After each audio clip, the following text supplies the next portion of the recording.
Welcome to 60 Skills.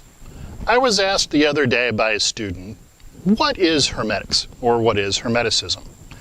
Well, technically speaking, it would be the study of the works of Hermes Trismegistus, who, in theory, was a Greek version of Thoth from the Egyptian pantheon and associated with the planet Mercury at least as early as the 3rd century BC. But in reality, things have developed a little bit since then. Additionally, there are many famous Hermetics practitioners out there, such as Pythagoras, from my lineage Franz Barden, and many more over the intervening 2 millennia. So, what is Hermeticism really? Well, some people like to approach it from an academic perspective, and I suppose from a philosophical slant, that's fine. Me personally, and in the course of the teachings of the school I run, we approach it from a meditative or yogic art basis. Now, what does this really mean?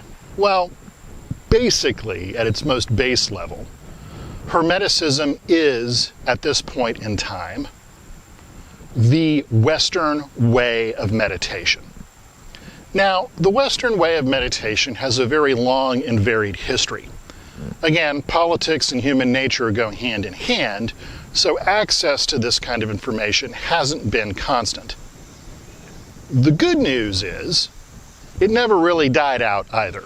It was just easier to get access to under certain conditions, and harder to get into under others.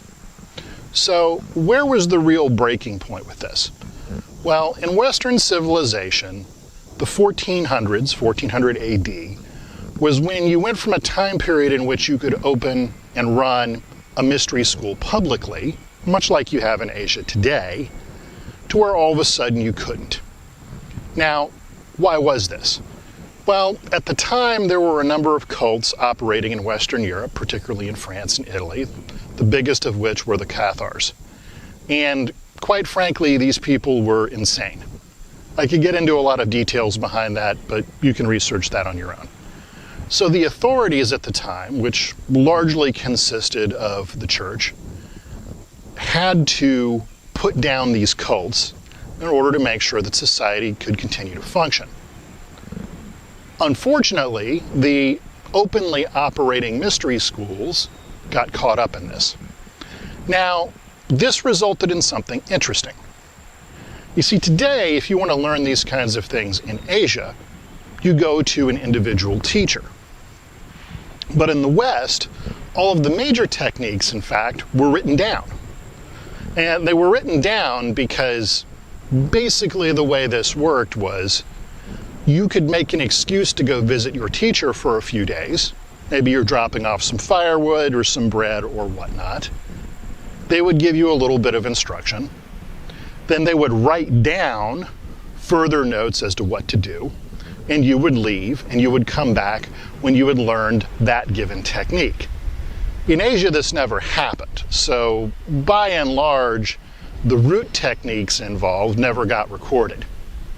Now, over time, Hermeticism, as it's currently practiced in the West, bifurcated, which is a fancy way of stating it broke into 2 main camps. One of which is ritual, and the most common example of this is the Golden Dawn system and its derivatives that are commonly available out there today, and internal power systems, the biggest of which is represented by the Franz Barden school out of Central Europe, mostly the Czech Republic, southern Germany for the most part. So these are the 2 big meditative traditions. But this is a curious thing about that. Over the course of my studies over the last 30 years, what I found is most societies, no matter how large, can really only support 1 or 2 major systems of yogic development. So, in the Hindu yogic tradition, you of course have the 8 yogas of Patanjali. In the Tibetan system, you have the 6 yogas of Naropa. In Japan, you mostly have Shingon and some other Mikyo-related schools. China is interesting in that it is a crossroads and that you have a variety of systems there. The main thing is most of them tend to be very small. And keep in mind when I say most societies can only support one or two systems like this, that in fact there may be many systems in a society, but there are going to be one or two main ones. The rest of them are going to be very small, and frequently, if they're ethnically oriented, for lack of a better term, as an outsider, you may effectively have no access to that. So, as a Christian, for example, I could never really study with the Haredim in Judaism. They have their own system of Kabbalah. It's apparently quite developed, but not being Jewish, I could never really be instructed in that. There are also other ethnic systems out there that fall into things like Native American shamanism. Generally speaking, unless you're from that group, and that group has decided that you are one of the people who's authorized to study this, you're really not going to get access to it. And there are many more examples of that. So again, what is Hermeticism? At the end of the day, Hermeticism is the Western tradition of meditative and yogic practice. Contrary to popular belief, it is in fact every bit as deep as anything you're going to find in Asia or, for that matter, anywhere else. Its practice has not been popularized because of historical precedent, whereas in Asia, this was never really much of an issue.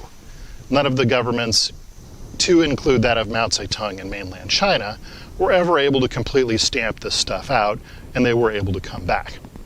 In the West, the situation developed a little bit differently. But even then, if you look into the history of alchemy and astrology and like arts, you'll see that the authorities' ability to get rid of this kind of thing was actually much more limited than you would think. However, they were in the West very successful in making it relatively unpopular or not socially acceptable. So that's the reason why you don't hear about it as much. So if you would like to learn more about Hermeticism or the Western way of meditation, or just meditation and yogic practice in general, come check out 60skills.com, where you can learn all about the curriculum we have. Otherwise, train hard and be well.